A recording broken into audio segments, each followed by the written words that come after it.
Good morning. Good morning. Good morning, commissioners.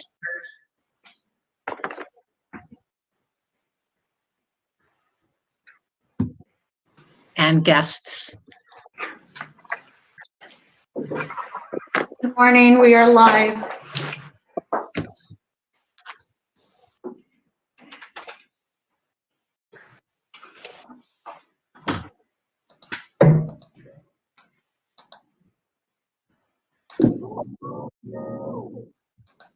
Morning, all. Good morning. Good morning. We are live but not official. Good morning. Can you guys hear me? I can't hear anybody. We can hear you. Good morning. I guess I'll check my audio as well. Good morning. Good morning.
Good morning, Kyle. Pam, I think is that your number that I see on the screen?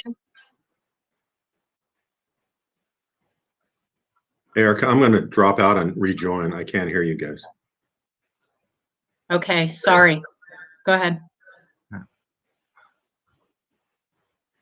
And good morning, Erica. So I guess that's not Pam's number, but I know she should be joining this morning, so. Okay. That may be one of Brian's numbers. That's not us. Who's the 602 number? That ends in 39. Is that you? This is Jessica Klein. That's me. Oh, Oh, that Jessica. Okay. Morning, gang. Can you hear us now? Yep.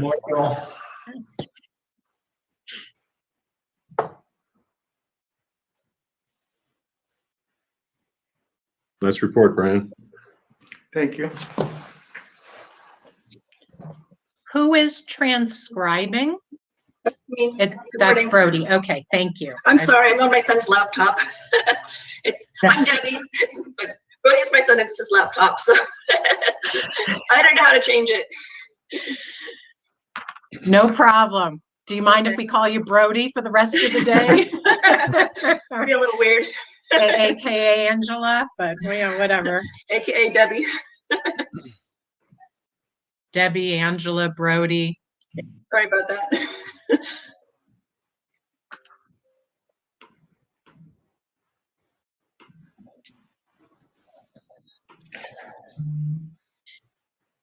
Okay, it's 9 a.m. We're waiting, I believe, for Commissioner Watchman and Pam Pizer. it looks like she's having problems joining, so let me.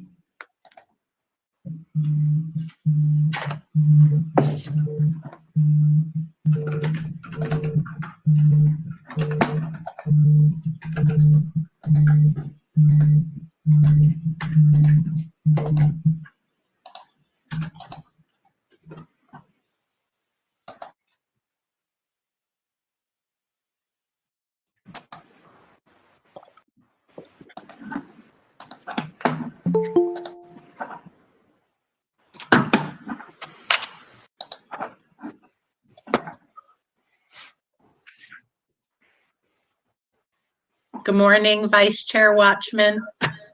Good morning. Morning.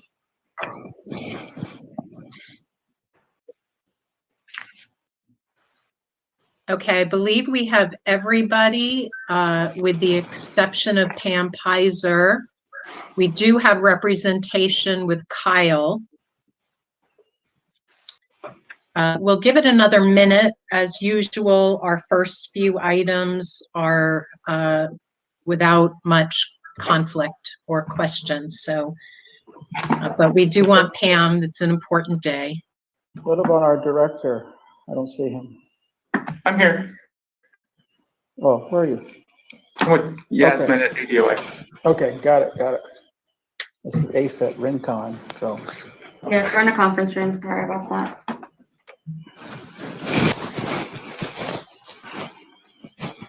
So for the minutes, that says ASET, and so how do we verify it's you, Brian? Sorry, Madam Chair, but. Can we edit the name? Well, I'm serious, because right now you and everybody's name's on here, but how do we know it's you? So, One thing that you can do is join From there. the camera Okay. and just turn all the volumes down, and then it'll be. you're part of the I team think- now, Brian, so. I think we can all attest to also the visual and the audio. He's no imposter. I don't know who would want to jump into this role if they didn't, have Well, a reason to be doing it. I haven't met Brian other than by Zoom, and so, he's got a mask on too, so I can't tell it's Brian, so. Anyhow, just for clarity for our listeners and our viewers. You got it. You know what, as an aside, with the positive of us convening together on video to the public, it's not as accessible because what you see is, a further away view of a group of people around a table. And as much as this is an annoyance, the fact that the 5 commissioners are up close to our computers and it does actually bring a level of intimacy that you would not necessarily think of being associated with the COVID time. But I can attest that's Exactly. Brian and Yasmin. And Okay, with Madam that, Chair, yes. sorry if I could jump in. So I just had a new 602 number join us. So Pam, is that you? That is me. I ended up having to dial in for whatever reason. Doesn't work with my setup. Anyway, Well, welcome, Pam, and welcome to the public. And with that, we will dive into our agenda. Welcome. Agenda item 1A, call for quorum. It is 9:04 a.m. on Tuesday, April 13th, 2021. I call this meeting of the Independent Redistricting Commission to order. For the record, the administrative assistant will be taking roll. When your name is called, please indicate you are present. If you're unable to respond verbally, we ask that you please type your name. Yasmin. Vice Chair Watchman, Present. Commissioner Lerner, Present. Commissioner York, Present. Commissioner Meal, Present. Chair Newberg. Present. And for the record, we also have legal representation from the Attorney General's office. We have Pamela Pizer, Kyle Cummings, Jessica Klein, and we have our Executive Director, Brian Schmidt. Transcribing for the commission today is Debbie Wilkes. And from ADOA, we have Nicole Sorensen, Michael Hildebrand, and Carrie Wells. Back to you, Madam Chairwoman. Okay, thank you so much. Please note for the minutes that a quorum is present. Item number 1B, call for notice. Yasmin, was the notice and agenda for the commission meeting properly posted 48 hours in advance of today's meeting? Yes, it was, Madam Chair. Thank you very much. We'll move to agenda item number 2, approval of minutes from April 6, 2021 of last week. 2A, general session. There was no executive session last week. We do apologize. We don't yet have written minutes.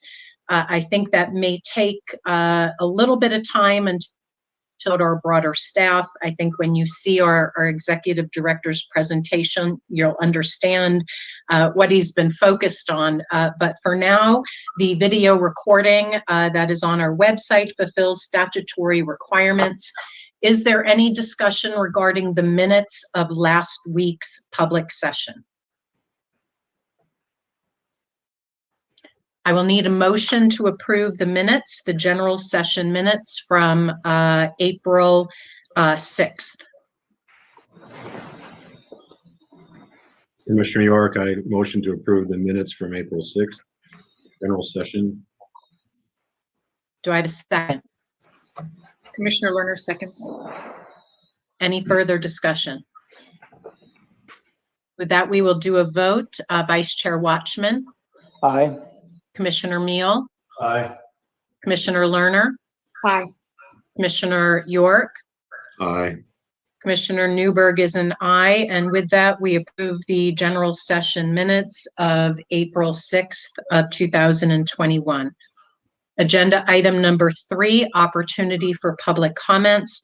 Public comment will open for a minimum of 30 minutes and remain open until the adjournment of the meeting. Comments will only be accepted electronically in writing on the link provided in the notice and agenda for this public meeting and will be limited to 3,000 characters. Please note, members of the commission may not discuss items that are not specifically identified on the agenda. Therefore, pursuant to ARS 38-431.01H, action taken as a result of public comment will be limited to directing staff to the matter, to any criticism or scheduling the matter for further consideration and decision at a later date. With that, we'll move to agenda item number 4, which is discussion on public comments received prior to today's meeting.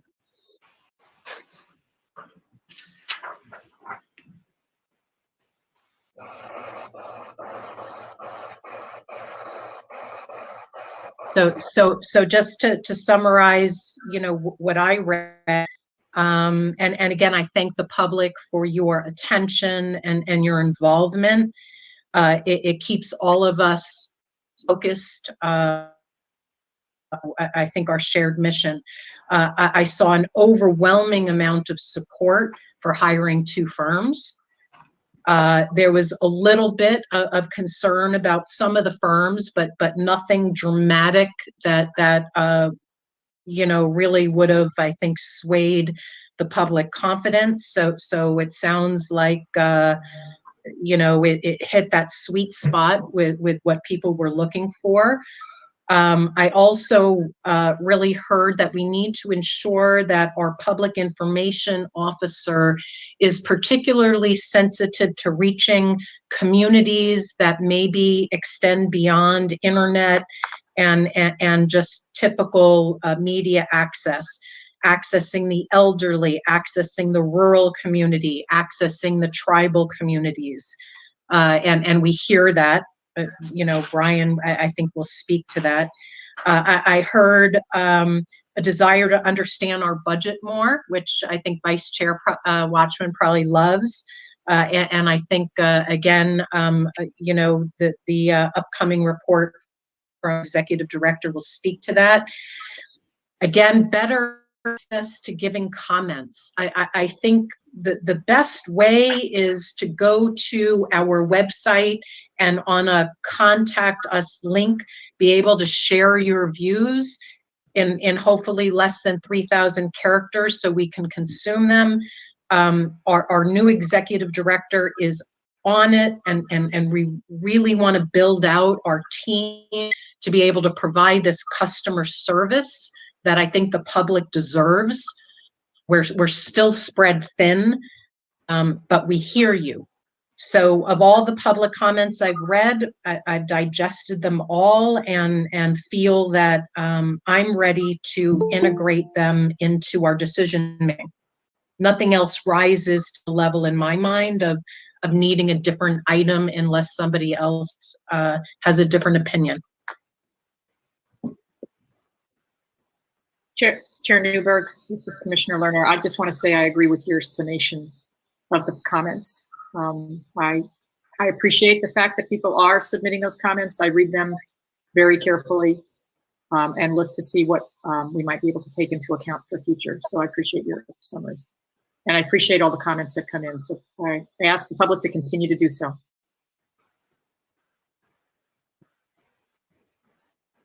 Okay. Thank you. With that, I think we can move to agenda item number 5, which is Executive Director's Report and discussion thereof.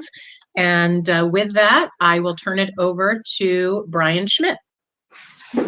Thank you, Chairwoman Newberg. So I have a quick presentation that I'll walk you guys through. If you have any questions, let me know. All right, so here we go. So I tried to hit 4 different topics that were of interest last week. First, budget. In last year's budget, we were allocated $500,000. So far, the expenses have been about $6,400 today. Moving forward, the budget, it proposes $4.1 million in funding. And in the JLBC's budget, it proposes $3 million. When we moved from the $500,000 funding in the JLBC's recommendation to the $3 million, it allows us 3 full-time employment positions. And that doesn't change with the increase in spending. I think it's important as the commission moves forward that we make sure and communicate our needs to the legislature because their budget process is not complete yet. Can before you move on to another slide, Brian, is it possible to expand the view? It's hard to look at the specific numbers. And can you share what JLBC stands for? Just because for the sake, a lot of this is jargon. Sure, absolutely. JLBC is the Joint Legislative Budget Committee. They make a recommendation to the legislature based on a variety of different facts and figures and estimates. We're trying to zoom in now. Okay, no, I don't want to, it's not a problem. It just as long as you verbally emphasize the highlighted yellow area because we can't read it. And I think that's what you really want us to walk away with. Sure. So the highlighted item on the left-hand side of the screen is JLBC's recommendation. The highlighted portion is just the full-time employee positions and the amount of money recommended. On the right, it's the governor's executive budget, and it shows the current allocation of $500,000 and then the increase of $6 million for his recommendation. Brian, this is Commissioner. Can I ask a question on the carryover? It's great that previous have been able to do that. Have you been able to ascertain whether or not we'll be able to do the same? Because that we probably won't spend that much between now and June 30. Yes. So ours, the $500,000 was general fund, and that cannot be carried over. So it's a use it or lose it. Okay. So what were the funds that they could carry over then? It was, I think it was based on how it was allocated. I can get more information for you and let you know the difference. Well, no, I was just curious since if we can't. So we'd be working basically with whatever passes, but did previous commissions go back and ask for additional funds? They did, yes, okay. Multiple times. And so also on the left in the small print, you may be able to see the previous commission for the total time they were open spent about $12.7 million. So it will most likely be a consistent with the legislature to make sure we still continue to get funded. Thank you. Brian, this is Commissioner Meal. I do notice that the previous commission spent 3 million in that first full year. And with the costs of everything going up, especially lawyers and consultants, I think that you ought to be lobbying to get the budget number that the governor is showing as opposed to what the legislative group is showing. I think if we start with only 3 million, it does not appear that that's going to be sufficient. The first year they had to go back for 700,000 just in the first year, above the 3 million. So we may as well try to start as high as we can because yeah, we're gonna need it. Yep. Another question for the team. I mean, we only have allocated 3 employees. Is that enough? Seems to me we're going to need at least 4. Yeah. Well, we've already talked about 3 positions, so it would be pretty limiting. Because you're one of the 3, correct? Yeah. So we need to add. I think we need to add a position. Sure. This is Commissioner Lerner. I think we need to, I think what we had talked about was we had pretty clear definitions of 3 positions, and then we were going to talk about, well, we certainly need someone for IT, but whether we could do that through contract would be another position above. We said that we would probably need to discuss what we need for that, whether we contract with it or consult.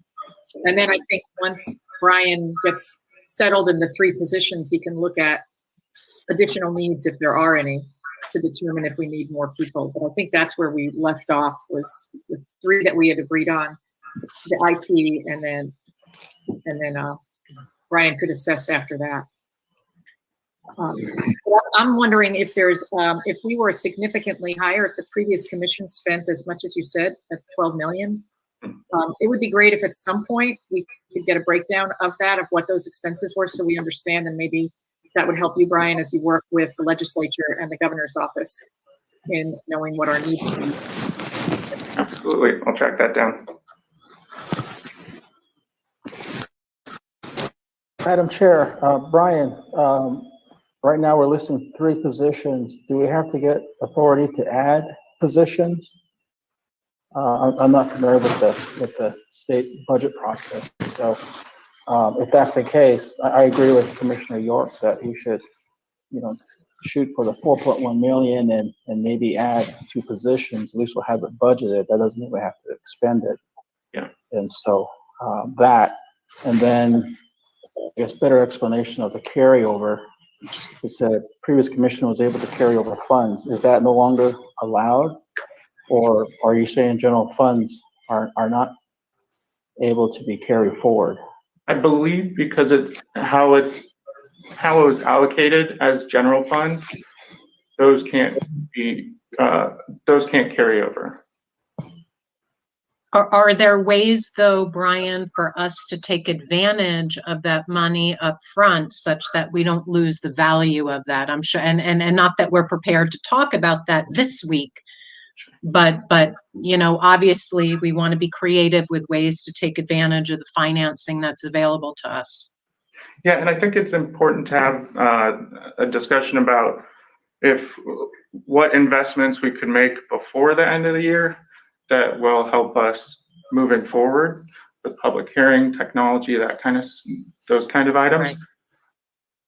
So that's something we could discuss too, and I think the PIO would have some input on that.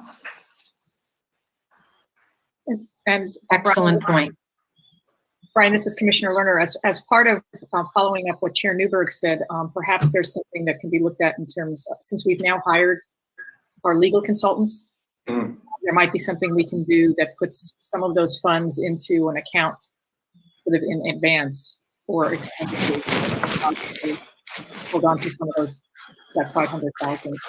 I guess my only question for you would be then, let's have you take a look at all the options and get back. Might work. I'll be happy to do that.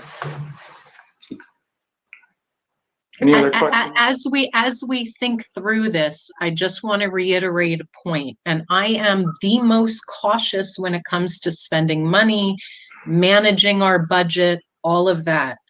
The integrity of our work comes first and foremost. It is priceless.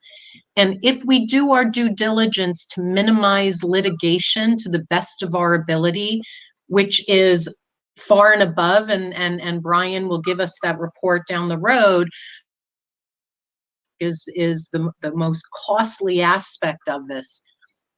We can make the case to the legislature to fund what we need. It is the state's responsibility to do so. So let's just keep doing our work with integrity and open to the public such that we can make our case, and we'll get the funding that we need.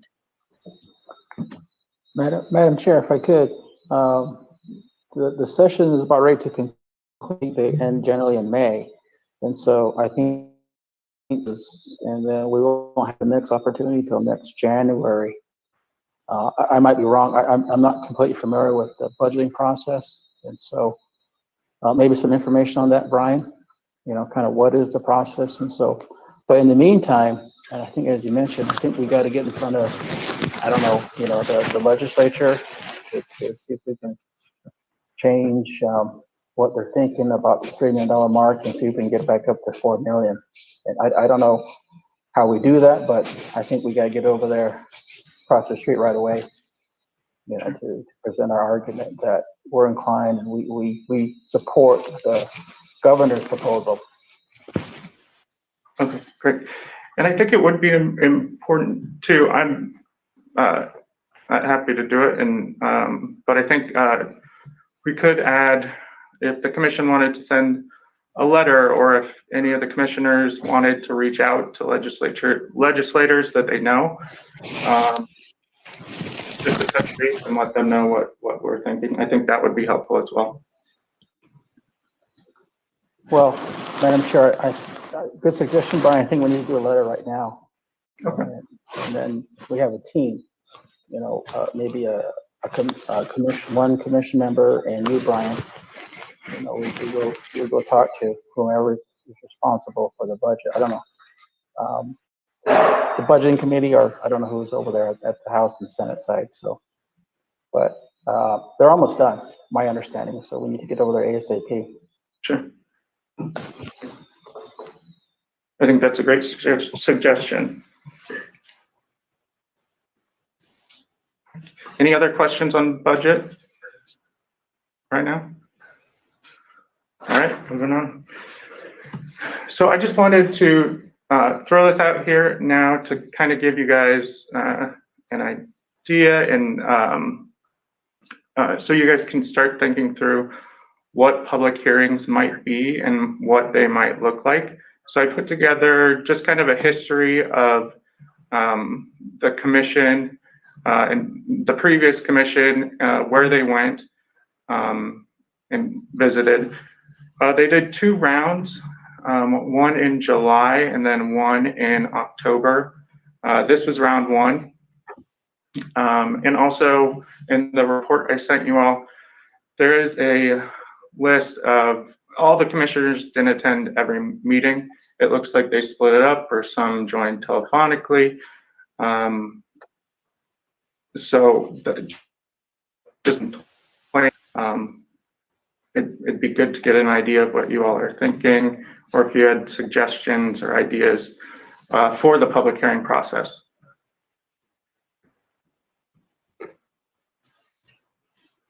Commissioner Meal, clearly Zoom was not invented. It's been invented out of necessity.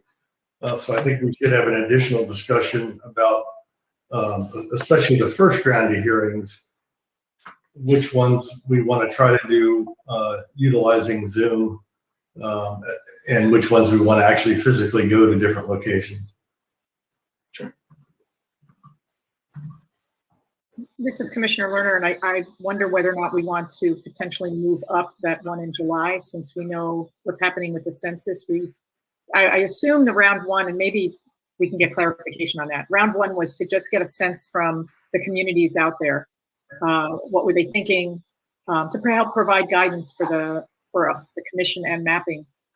So one question would be whether we want to. I like the idea of the 2 rounds, and I appreciate seeing where these were. I think that's great information that you're providing, Brian. So we can just, I think we could talk about more the when and purpose and function and all of that. But I think we definitely need the concept of doing this round one, but perhaps a little earlier, since we may have the time now, since we started a little earlier than the previous commission. I'm with Commissioner Lerner, and I think that fits in nicely with our conception of a listening and learning tour. I'd like to wait until we have our full team in place so that, you know, when we're doing our listening, we're doing it in an efficient way, so we know, you know, where to particularly go and how to listen.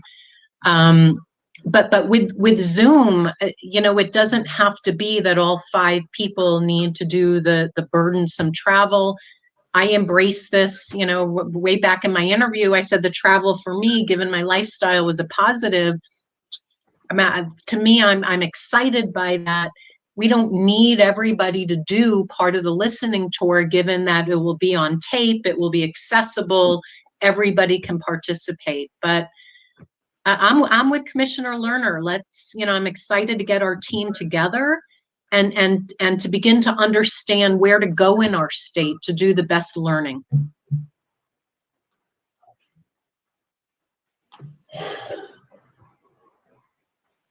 So this is Commissioner Lerner, just one question. Brian, this is what happened last time, correct? It is, yes. So, once we make a decision to start our sessions, I guess we could just take another look at it, see.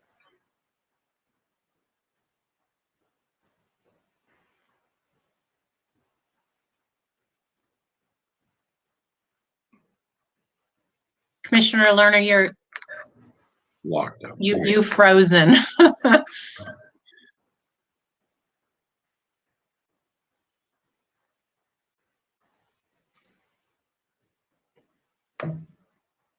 You know, while we're waiting for Commissioner Lerner to come back online on this topic, you know, as it relates to public comments, I'd love to hear public comments about the geographic areas that people feel should take precedence, or, you know, just make sure they're on our radar. And with that, Commissioner Lerner, are you back live?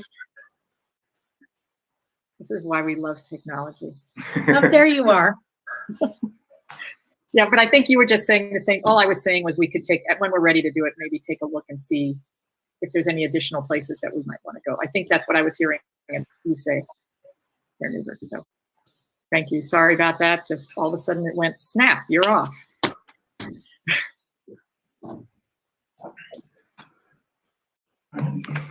Great.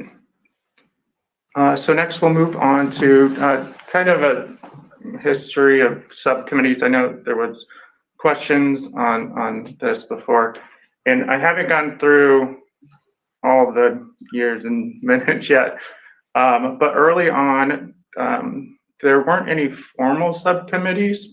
I don't know if worried is the right word, but a formal subcommittee would require the 48 hours notice, the minutes, and all that comes along with that.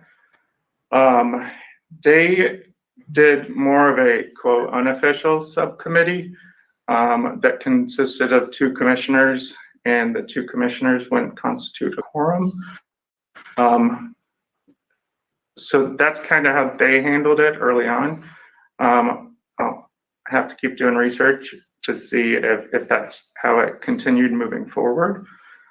But that's what I have on subcommittees for the moment.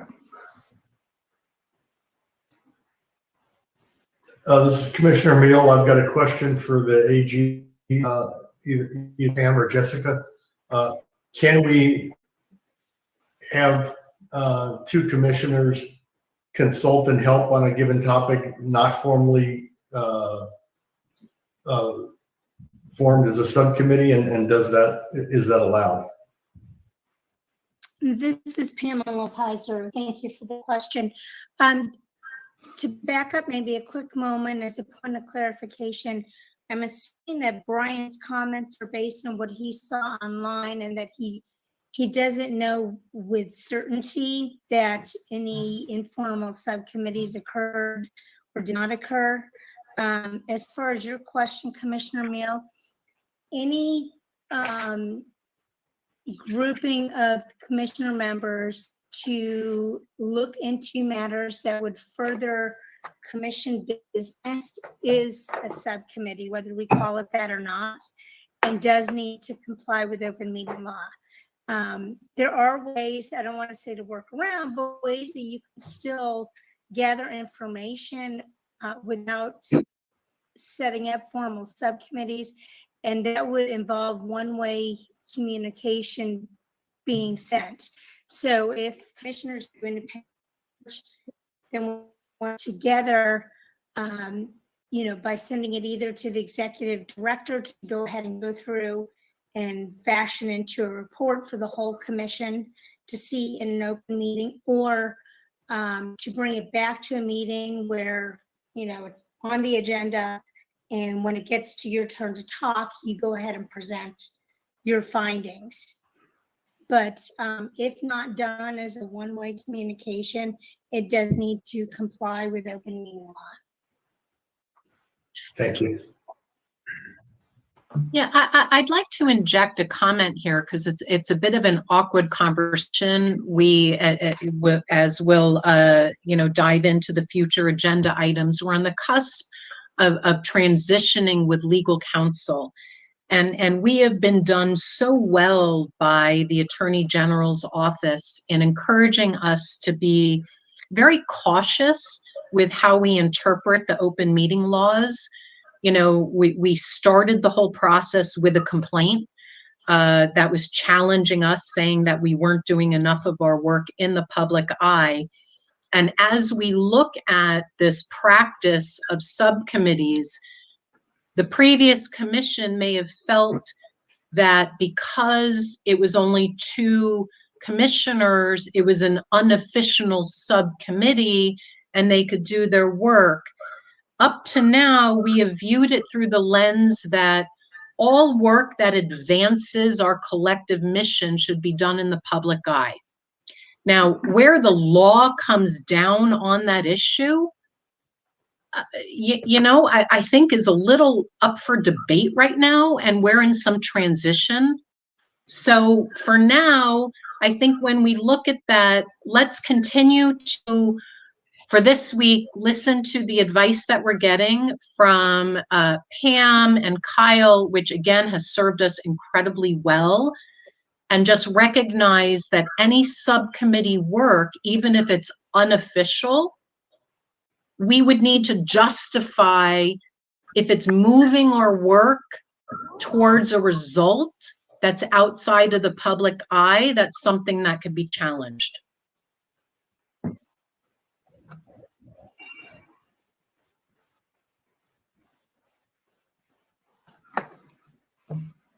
And I hate to be a wet noodle, but. This is Commissioner York. Commissioner Newberg is spot on. Okay. So with that, we'll have lots of opportunities to discuss this, and we have other ways to address what we need to get done that goes above and beyond any, levels of questions. So unless there's other comments, Brian, please move forward. All right, next up. So this is just kind of a history of hiring from the previous commission.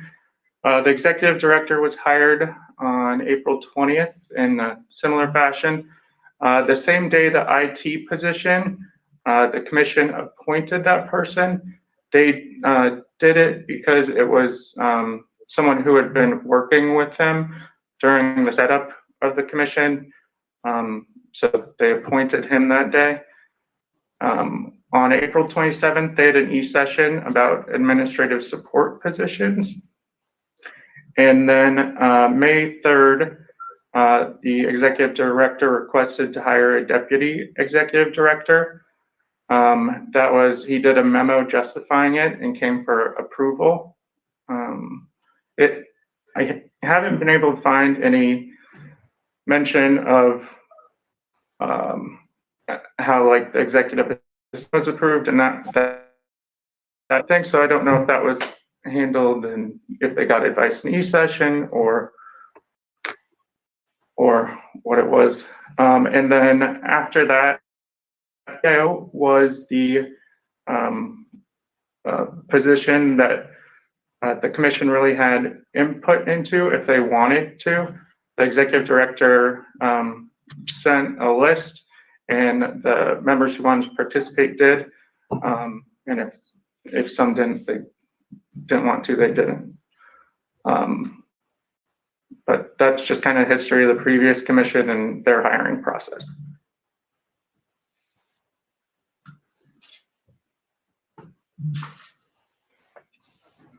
Any questions? Thank you, Brian. This is Commissioner Little. Thanks for pulling that information together. And that's, so maybe since you see that they hired that IT sort of on your list of future things to look at is what was done, what kind of a IT position did need. They hired that person fairly early, it looks like.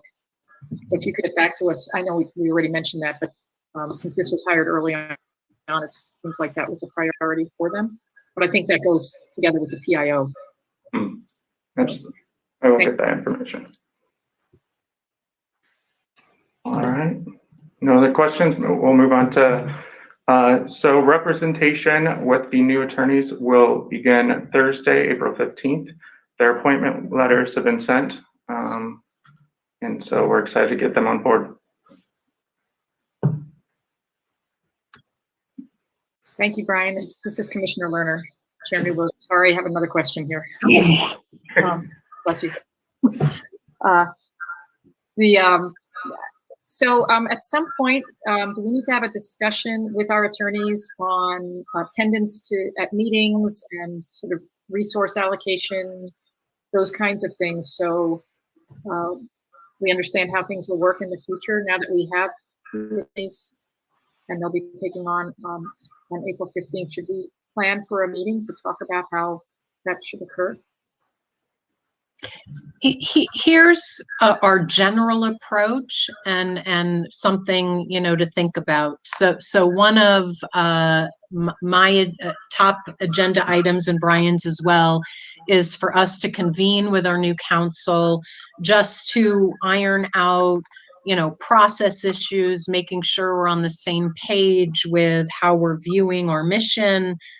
And then we expect next week on Tuesday for our collective council to be representing us. And we can carve out time.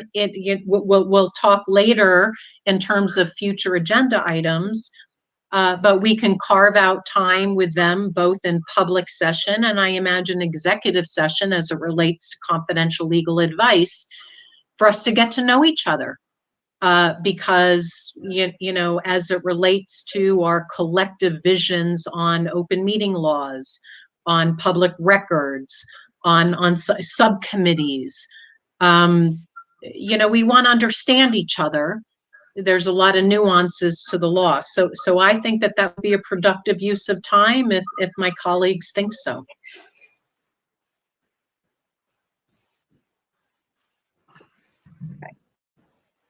I agree. Thank you. New York agrees.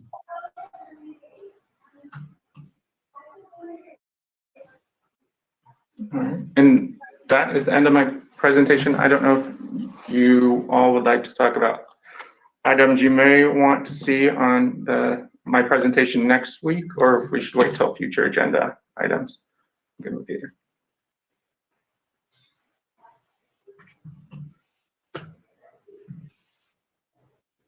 This is Commissioner Lerner. I think as we go through the meeting, some things may come up. Sure. Yeah, thank you, Brian, for that comprehensive report. I think it helps orient us about how we need to be thinking about things and our upcoming schedules. And thank you for taking the time to really learn because, you absorbed, I think, a lot of information. I also want to, because I'm not sure that there's going to be another juncture in the agenda. We spoke about the transition with our legal counsel. I just want to take a moment to really give a shout out to Pam Pizer, to Kyle Cummings, Caroline Guerrero, who was part of the team, no longer with the AG's office. You know, it's been an intense, really rewarding process of learning what our mission is and what the legal, you know, boundaries are. And there were times that I think all commissioners were frustrated with the constraints put on us by the AG's office. But I have to say, I learned a ton, and you set us on a cautious course that I think serves us well to just, you know, minimize the potential for conflict and complaint and litigation.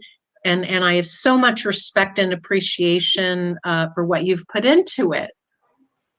So if there isn't another moment to say thank you or acknowledge the work, please, on behalf of the state, accept those words of gratitude. Thank you very much. And I would just also like to extend or drag into your thank you, Jessica Klein, who has, I believe, been pivotal in assisting with the procurement process and making sure that it would move ahead. So, you know, it really was not just me. I had a lot of help behind the scenes. Some people you guys saw, some people you didn't. But we all had a common goal, which was to help the IRC get on their feet. Yes, thank you. I'm not so sure we're done with Jessica Klein. All right, with that, I think we'll move on to agenda item number 6, which is discussion and possible action on executive director and other potential administrative support positions and duties of all IRC staff positions. This is when I think it is appropriate for us to be talking about giving Brian direction for his hiring. We have the executive assistant position. We have the public information officer position. This may be the next agenda item, which is discussing pending executive assistant applications and the process of hiring. The commission may vote to go into executive session, which will not be open to the public for the purpose of obtaining legal advice on these issues. But we will give that clarification if the need arises. So with that, let's open up our process. And do you want to share with us where we are at with your highest priorities? Sure. So for the executive assistant, I think knowledge of the state is really important. And I think an element of knowledge of legal world or legal process, just because of the commission and what we'll likely deal with. So we narrowed it down. I got input from commissioners, and thank you all for that, on different applications, and narrowed it down to 6. Of the 6, there were 4 that are still interested, and hoping to confirm them for interviews tomorrow.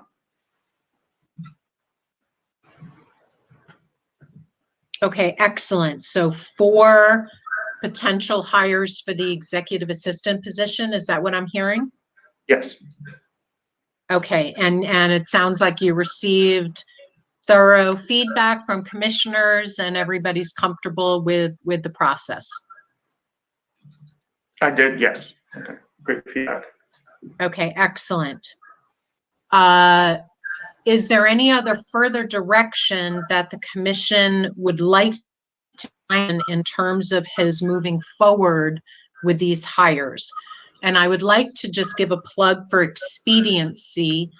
We're starting to really pick up steam. We have some meaningful work ahead of us.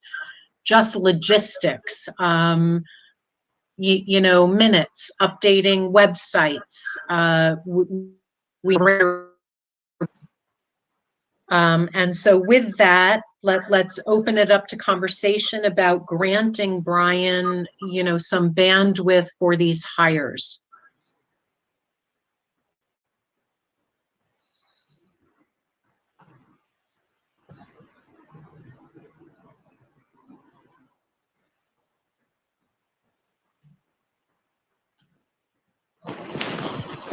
Madam Chair, this is Commissioner Alexia Washington.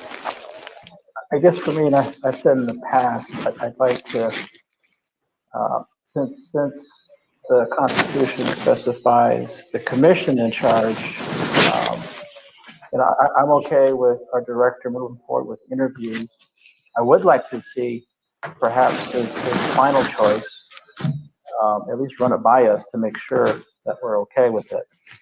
You know, and not necessarily approving or disapproving, but at least having some knowledge about that. And I don't know who the top four are, and I know that we're trying to be confidential about that. But after the interviews, you know, I'd like to maybe see a record of who he thinks would best serve us and him as our admin assistant.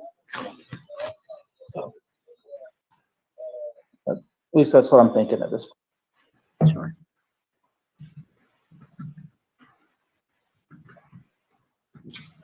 This is Commissioner Meal. I think as a commission, we need to decide, are we giving him authority to make this hire out of that list of four? Or do we want him to come back with his recommendation and have us approve it? I think we need to decide which of those directions we want him to go.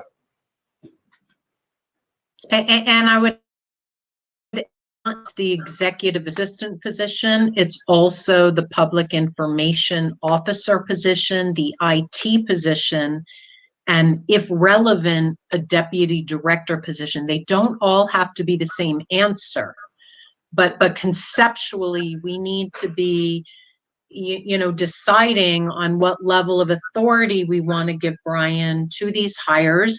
It's absolutely fine to ask that the eventual hire come back to us for approval. You know, Brian's made himself available to hear all feedback from commissioners, and, you know, as much as you want to dive into the applications and give recommendations, that's great. Well, Madam Chair, this is Vice Chair Watchman. I'd like to have the commission formally approve, you know, any candidate that our director would like to employ. Like, for example, you know, with the administrative assistant, you know, we can interview, bring to us this candidate, and, you know, we approve or disapprove. So I think the Constitution, our responsibilities kind of speak to that. You know, it doesn't say the director, but it says the commission shall hire staff. And so along those lines, I'd like to, you know, authorize or be in a position to approve the recommendations for the spots that you're talking about. Thank you.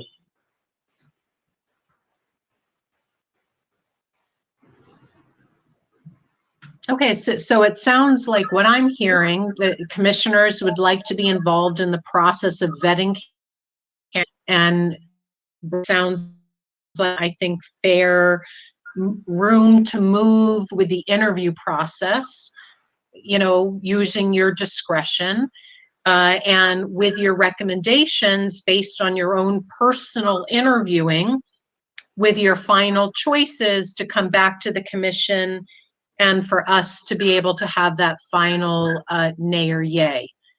That sounds to me what the consensus is. I want to emphasize that the system works to the extent that the commissioners are keeping in communication with Brian with your preferences, because we want to set Brian up to succeed, where if there are candidates that you love or don't love, you know, share that feedback early on. So if he dives into a process, you know, at the end of the day, we don't, after the fact, come back and say, hey, wait a minute, we had a concern. So that's where I feel that we're at consensus wise, but please share otherwise. This is Commissioner York.